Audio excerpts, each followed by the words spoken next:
नमस्कार दोस्तों, मैं राहुल नागपाल और आप देख रहे हैं भारतीय ब्रॉडकास्टिंग ग्रुप।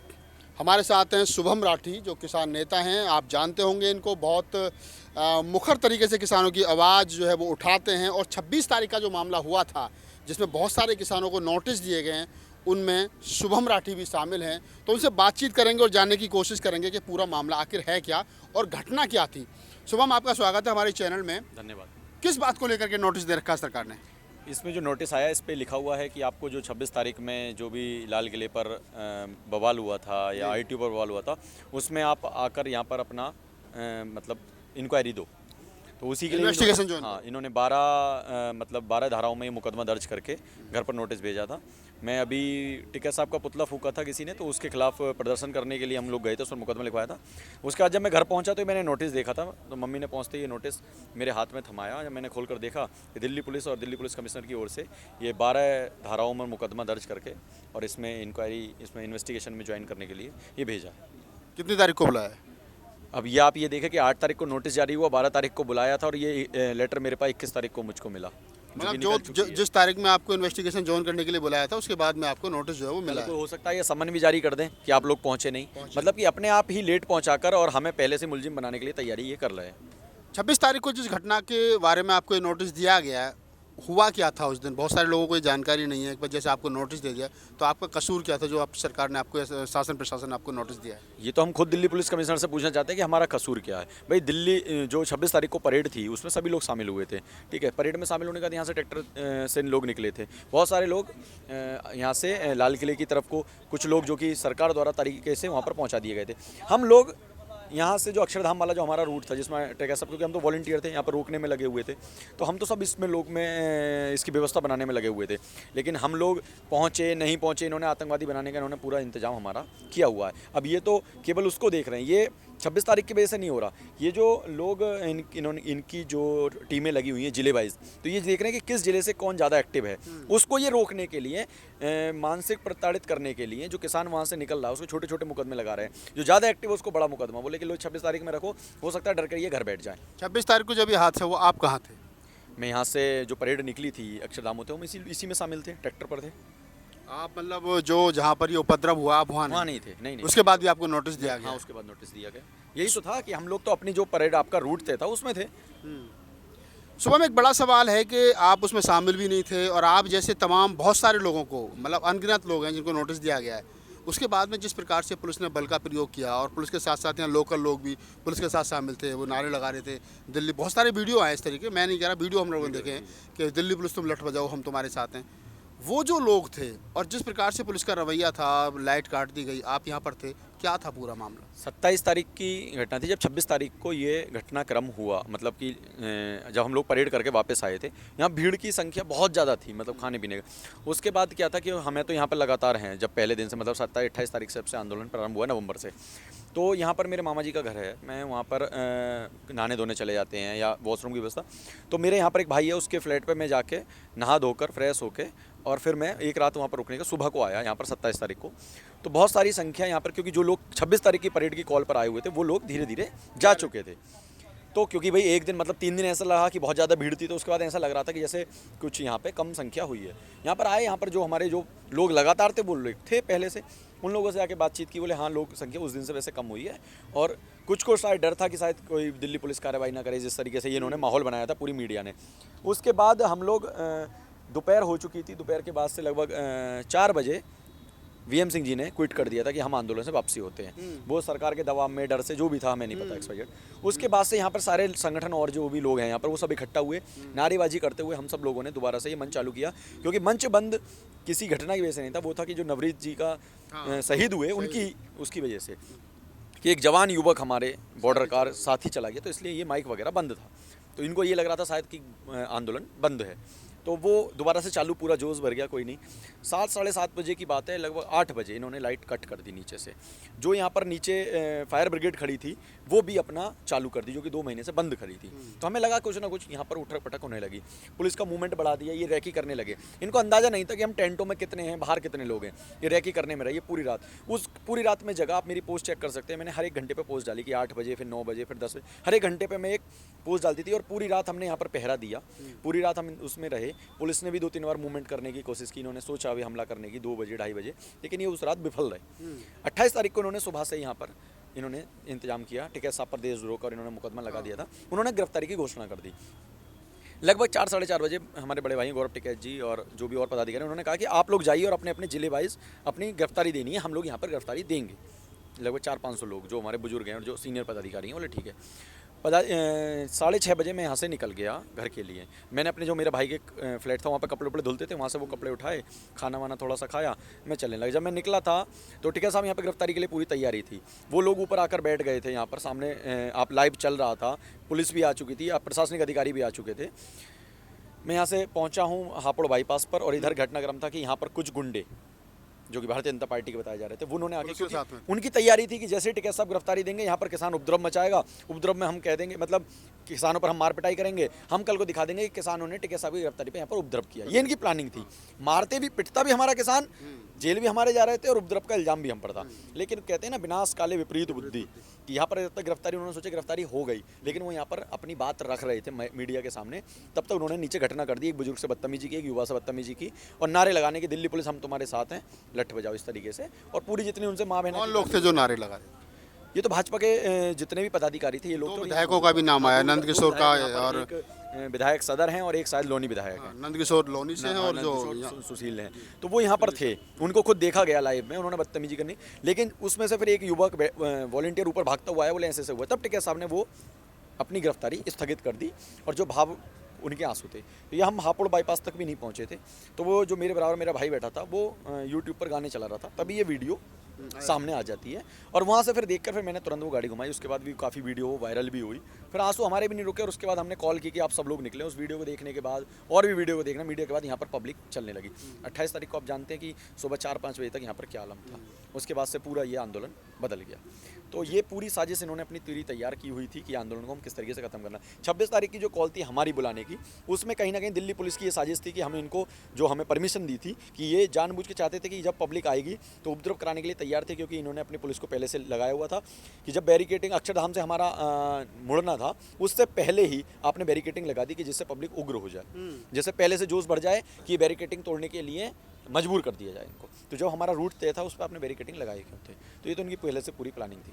अच्छा, एक बड़ा सवाल है शुभम के, जिस प्रकार से नोटिस दिए जा रहे हैं, क्या है सरकार की मंशा? नोटिस देकर के मनोबल तोड़ने की है, तो या नोटिस दिल्ली पुलिस की तरफ से दिया गया? इसके अलावा मैं बताता हूँ आपसे, अगर पिछले 1 महीने में चलोगे तो आप मुरादाबाद से और यहाँ तक कि आप 18 जगह इन्होंने पुलिस बिठाई हुई थी कि जो निकल रहा था उसको, हाँ कहाँ जा रहे हो, नाम पता लिखना। उसके पास ये धारा 144 के 151 के नोटिस भेजने लगे थे कि भाई देखो, किसान खेत में काम करने वाला आदमी है, शरीर से मजबूत है, लेकिन वो इन मुकदमों से डरता ही है। हर व्यक्ति, स्वाभाविक सी बात है कि मैं उलझन में नहीं पड़ना, कानूनी पचड़ों में नहीं पड़ना। तो वो कानूनी पचड़ों में इन्होंने डराना स्टार्ट किया। कोई इतनी बड़ी धाराएं नहीं थी, केवल एक डराने के लिए। तो वो लोग कुछ रुके, लेकिन कुछ जो जुनूनी है वो आए हैं।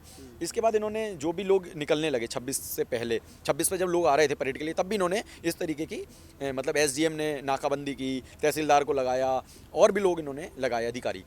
उसके बाद से अब इन्होंने ये दिल्ली पुलिस वाला उठा लिया कि जो लोग आए थे, जो लोग फेसबुक पर एक्टिव हैं, जो सोशल मीडिया पर एक्टिव हैं, या फिर जो इनके भारतीय जनता पार्टी के जो पदाधिकारी हैं जिले में, वो नाम दे रहे हैं। भाई दिल्ली पुलिस को ये नहीं पता अपने जिले में कौन ज़्यादा एक्टिव है, उसका पूरा डिटेल भेज रहे हैं, क्योंकि मेरे जिले से अभी तक मेरे पास आया है ये। ठीक है, तो ये वो उन लोगों को टारगेट किया जाता है, अमरोहा में, बिजनौर में, सभी जगह से टारगेट करके भेज रहे हैं कि जिससे ये लोग, हो सकता है यहाँ पे तो अलग वो है कि नोटिस आया, हमें और अच्छा लग रहा है कि हम तो जाएंगे और 200 को लेके जाएंगे। कुछ लोग ऐसा भी जो घबरा भी जाएंगे। तो ये 12 धाराएं देख के आप नॉर्मल, जिन लोगों को नोटिस मिल रहे हैं उनको क्या कहना चाहोगे? देखो, डरने की आपको आवश्यकता नहीं है। ये केवल एक, जिस तरीके से ये लुभावने इन्होंने ऑफर दिए थे आपको विकास के, ऐसे ये लुभावने ऑफर दे रहे हैं आपको डराने के। डरने की आवश्यकता नहीं है, ना इनसे विकास में कुछ हुआ, ना ये आपको डरा सकते, ये आपको दबा नहीं सकते, ना आपका दमन कर सकते हैं। आप अपना जो आंदोलन है, जिस रूपरेखा पर चल रहा है, आप चलते रहो, और ये बिल भी वापस होंगे और ये मुकदमे भी वापस होंगे। आपको डरने की बिल्कुल आवश्यकता नहीं है। ये तो दमन करने पे लगे हुए हैं। आज आप बात करो युवाओं की, रोजगार की। इन्होंने पर ईयर 2 करोड़ नौकरी देने के बाद किया, केवल सेंट्रल गवर्नमेंट ने। 7 साल में 14 करोड़ होती हैं, आपने कितनी दी हैं आप देख सकते हो। आप जो जिनके पास रोजगार थे वो भी चले गए। आप लॉकडाउन में ये देखो प्राइवेट नौकरियां तक चली गई लोगों की, सरकारी की तो बहुत दूर की बात है। आप ये देखो कि एसएससी सीजीएल 2013 का आप आंकड़ा उठाकर देखो, 16,000 आईबीपीएस की वैकेंसी थी, वो 1600 हो गई है। एसएससी सीजीएल की आप वो देखो, आप डायरेक्ट आईएएस रख रहे हो। सरकार ऐसा कर क्यों रही है? कि जब ब्यूरोक्रेसी पे कब्जा हो जाएगा, नेतागर्दी पे कब्जा हो जाएगा, पूरे देश को गुलाम बना लेंगे। आज से पहले ही बहुत सारी सरकारें रही, यही सरकार ऐसा क्यों कर रही है? ये तो आप इनसे पूछ सकते हो ना। ये 70 साल की दुहाई देते रहे कि 70 साल में राजीव गांधी, इंदिरा गांधी, सोनिया गांधी ने सबने अपने नाम पर बनाए। आज ये पहला उदाहरण है कि जिंदा व्यक्ति अपने नाम पर स्टेडियम बना रहा है। बीजेपी की सरकार के पीछे कौन सी ताकतें हैं जो इस तरीके का काम कर रही हैं या करवाने सरकार के ऊपर दबाव है, किस तरीके का काम कर रही है? नहीं, ये तो देखो, जो व्यापारी लॉबी है, जो भी मतलब इस देश का पूरा बंटाधार करने में बैठे हैं, वो चाहते हैं कि मेट्रो, रेलवे, मतलब इन पूरा इंफ्रास्ट्रक्चर हमारे अंडर में रहे। वो ये लोग चाहते हैं। देश, ये तो चेहरा है जो दिखा रहे हैं कि हम देश चला रहे हैं, लेकिन देश चलाने वाले और लोग हैं, आप भी जानते हैं। बार बार दो ही नाम लिए जाते हैं, और भी लोग हैं। ऐसा नहीं कि अब अंबानी अडानी, और भी बहुत लोग हैं जिन्होंने 2014 की रैलियां फाइनेंस की। वो बहुत सारे लोग हैं जिन्होंने मीडिया खरीद के दी। बहुत सारे वो लोग हैं जिन्होंने सोशल मीडिया पूरी तैयार करके दी इनको। आप यंग हैं, यूथ हैं, यूथ के अपनी बहुत सारे सवाल हैं, बहुत अपनी उनकी समस्याएं, नौकरी नहीं है। एमटेक बीटेक करने के बाद में सरकार से नौकरी मांगते हैं, कहते हैं पकौड़ा तल लो, चाय बेच लो, बहुत सारे। हाँ, मैंने एसडीएम कोर्ट में तला था। तो मेरा सवाल है, सर छोटू राम की कोटेशन थी, ऐ मेरे भोले किसान मेरी दो बात ले मान। एक दुश्मन को बोलना सीख ले और दुश्मन को पहचान। आपको नहीं लगता कि मंच लगा करके बोलना सीख लिया भी दुश्मन की पहचान नहीं हो रही है? नहीं, दुश्मन की पहचान भी हो गई इस बार, और बोलना भी सीख लिया। पहली बार आ जाती। हाँ, देखो, ये तो कह रहे हैं वो 70 साल, वो कम से कम 70 साल टिके तो। अब तो 7 साल में पूरा देश आपके खिलाफ खड़ा हो चुका है। वो 70 साल उन्होंने घोटाले किए, देश बेचा, सब कुछ कर लिया। उन्होंने देश बनाया, आपने बेच दिया। अगर वो गलत नहीं थे, आपको हम लेके नहीं आए, मैंने भी वोट दिया है। हमने भी पूरे बहुत 2014-19 में बहुत दिल से लड़ाया था, मगर आज ये स्थिति आ गई, आपको सामने खड़ा होना पड़ा। उसकी मजबूरियाँ हैं, जैसे आपने कहा ना विकास की बात। मुरादाबाद मंडल दिल्ली से चलने का लखनऊ के बीच में सबसे बड़ी कमिश्नरेट है, सबसे बड़ा मंडल है। उसके अंदर 5 जिले आते हैं, जिसमें 4 प्राइवेट यूनिवर्सिटियाँ, एक भी सरकारी यूनिवर्सिटी नहीं है, सरकारी मेडिकल कॉलेज नहीं है, सरकारी इंजीनियरिंग कॉलेज नहीं है, एक भी पश्चिमी उत्तर प्रदेश में एम्स नहीं है, एक भी IIT नहीं है। और कैसे विकास होगा? आप शिक्षा की बात करेंगे तो शिक्षा में डंप है, आप चिकित्सा की बात करेंगे उसमें डंप है।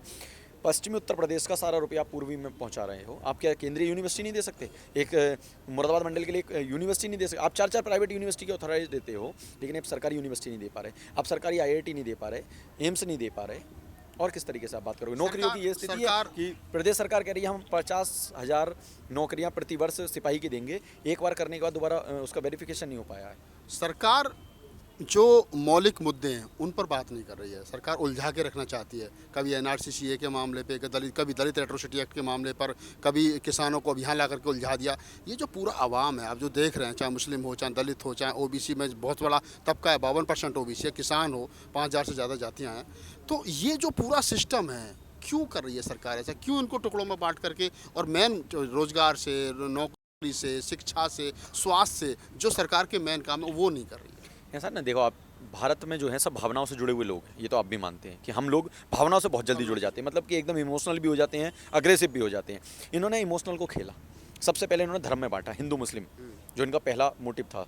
उसके बाद आप ये देखो कि भगवान राम के मंदिर से इन्होंने सबको आस्था जोड़कर उसके बाद कैसे खिलवाड़ किया। जिन लोगों ने राम मंदिर में पूरी अहम भूमिका बनाने से लेकर उसकी स्थापना करने सब चीज़, उन लोगों को आपने उसके उद्घाटन तक में नहीं बुलाया। चाहे वो कल्याण सिंह जी हों, चाहे उमा भारती जी हों, बहुत सारे नाम हैं, आप देख सकते हो। उसके बाद आप देखो कि राम मंदिर नाम से जब तक चंदा इकट्ठा कराया, ये दोबारा से आपने स्कीम चालू क्यों की? क्या आज तक राम मंदिर के लिए चंदा इकट्ठा नहीं हो पाया? अगर चलो वो भी छोड़िए, हम तो कहते हैं हम अपने भगवान के लिए देना चाहते हैं और बहुत अच्छे से देंगे। आप सीधे सीधे भगवान राम मंदिर के ट्रस्ट का अकाउंट नंबर जारी कीजिए और आप एक ट्वीट कीजिए। जैसे आपने कोरोना काल में रुपया मांगा था, देश से मदद मांगी थी, तो आप राम मंदिर के लिए मांग सकते हो। आपके लोग कुछ तो जाते हैं कि हम सब असली वाले हैं, कुछ लोगों ने फर्जी छपवा ली हैं। तो आप देश के नाम, भगवान धर्म के नाम पर इस देश को मंदिर की ज़रूरत है या हॉस्पिटल की ज़रूरत है? आप युवा हैं, नौकरी की ज़रूरत है, मंदिर की ज़रूरत है, हॉस्पिटल की ज़रूरत है। कोरोना में सारे मंदिर बनते, हॉस्पिटल खुले थे, डॉक्टर लगे। मैंने बताया ना, आप चिकित्सा की बात नहीं कर रहे, आप शिक्षा की बात नहीं कर रहे, आप यूनिवर्सिटी नहीं खोलना चाह रहे, आप नया डेवलपमेंट नहीं चाह रहे। आप चाह रहे हो कि आप हमारा स्टूडेंट प्राइवेट में पढ़ के आत्मनिर्भर बन जाए, मतलब 1.5 लाख का बीटेक फर्स्ट ईयर की फीस दे के वो आत्मनिर्भर बने। वो अच्छी एजुकेशन पूरे, अगर आप सरकारी में पढ़ेंगे तो 50,000 रुपये में आपका पूरा बीटेक हो जाएगा, वहाँ 1.5 साल में सेमेस्टर कट रहा है। तो आत्मनिर्भर क्या आप महंगा खर्चा करा कर करवाना चाहते हैं? चलते चलते आखिरी सवाल ये, सरकार नौकरी नहीं दे पा रही है, सरकार रोजगार नहीं दे पा रही है, सरकार स्वास्थ्य नहीं दे पा रही है, सरकार सेवा, मतलब हर जगह फेल है। जाति, धर्म, मंदिर, मस्जिद, इसके अलावा दलित, OBC, मुस्लिम, इसके अलावा सरकार के पास कुछ नहीं। आप युवा हैं, देश के युवाओं को क्या अपील करना चाहोगे? देखो, मैं ये कहना चाहता हूँ, जब हम पाकिस्तान को दाढ़ी से डरा सकते हैं तो राफेल की इन्होंने आवश्यकता क्या थी, इतना रुपया इन्होंने राफेल में खर्च किया। तो युवाओं से है कि आप तथ्यात्मक आएँ। बहुत सारे टीचर हैं जो कि आज टीचिंग छोड़ कर उन्हें वीडियो बनाना पड़ रहा है देश को जागरूक करने के लिए, युवाओं को जागरूक करने के लिए, कि आप एसएससी सीजीएल पे बात करो, आप यूपीएससी पे बात करो, आप टीचिंग पर बात करो, आप चिकित्सा की बात करो। युवाओं से निवेदन है कि अंधभक्ति ना आप हमारी करो, ना किसान आंदोलन की करो, ना किसी सरकार की करो। आप मुद्दों की बात करो, आपके पास गूगल है, आप उस पर सर्च करो, इनके डाटा देखो, आप इनकी महंगाई पर बात करो। गैस पर 50 रुपये बढ़ाया, आज 25 रुपये फिर से बढ़ा दिए है ना। तो आप पेट्रोल 100 के पार है। पेट्रोल 100 के पार है। आपको सब्सिडी, जैसे कहते थे ना, एमएसपी है, एमएसपी थी, एमएसपी रहेगी। गैस की सब्सिडी थी, है और रहेगी, लेकिन कितनी? पहले 250 थी, फिर 150 हुई और आज 12 रुपये आ रही है। ऐसे एमएसपी कितनी होगी, कितनी रहेगी, ये कुछ नहीं पता। युवाओं से निवेदन कि अपने सवाल करने सीखो। मीडिया से भी निवेदन कि जितने सवाल आप आम जनता से पूछते हो, आप उससे करते हो कि ये सवाल क्या आप नहीं जानते कि आपके ऊपर भी एक एक्ट आने वाला है कि आपको भी आज़ादी खत्म होगी और सोशल मीडिया की आज़ादी भी खत्म होगी। जिस समय ये व्हाट्सअप ग्रुप स्टार्ट हुआ था, आप 1000 को एक सब शेयर कर सकते थे, आप 5 को करते हो सकता है आने वाले टाइम में व्हाट्सअप को ही बंद कर दें, क्योंकि आज जिस चीज़ के हथियार को लेकर ये आए थे, आज वही हथियार इनके खिलाफ खड़ा हो चुका है। तो इनका दमन का जो सबसे बड़ा काम बनेगा वो सोशल मीडिया बनेगा, क्योंकि बाकी जो मीडिया है, इंटरनेशनल मीडिया है, जो कहते हैं ना कि गति में दौड़ने वाली मीडिया, जो पूरे देश को प्रमोट करती है, वो केवल इनको प्रमोट कर रही है। जो सवाल सरकार से करने चाहिए वो किसान से कर रही है, आम आदमी से कर रही है। वो तो आप लोगों का धन्यवाद है कि आप लोग आम जनता की आवाज़ बन रहे हो और दिखा रहे हो। बहुत बहुत धन्यवाद आपका। तो दोस्तों, ये थे शुभम राठी, यूथ हैं, युवाओं से अपील भी उन्होंने की और बहुत अच्छे तरीके से उन्होंने बात रखी। मुझे यहाँ एक डॉक्टर अम्बेडकर की कोटेशन याद आती है। डॉक्टर अम्बेडकर ने लोकतंत्र में, जब लोकतंत्र की स्थापना हुई और भारतीय संविधान को जब वो राज्यसभा और लोकसभा में उनका संयुक्त भाषण चल रहा था, तो उन्होंने एक बात कही थी कि अगर इस लोकतंत्र में व्यक्ति पूजा होने लगेगी तो लोकतंत्र डगमगा जाएगा। आज मुझे लगता है कि डॉक्टर अम्बेडकर की कोटेशन हर युवा को समझनी चाहिए कि मोदी जी की जो व्यक्ति पूजा इस देश के अंदर चल रही है, वो इस देश के लोकतंत्र के लिए खतरनाक है, संविधान के लिए खतरनाक है, क्योंकि यही व्यक्ति पूजा इंसान को व्यक्ति से ऊपर उठने सोचने के लिए मजबूर कर रही है और उनको कम से कम सोचने से बाध्य कर रही है। मैं राहुल नागपाल।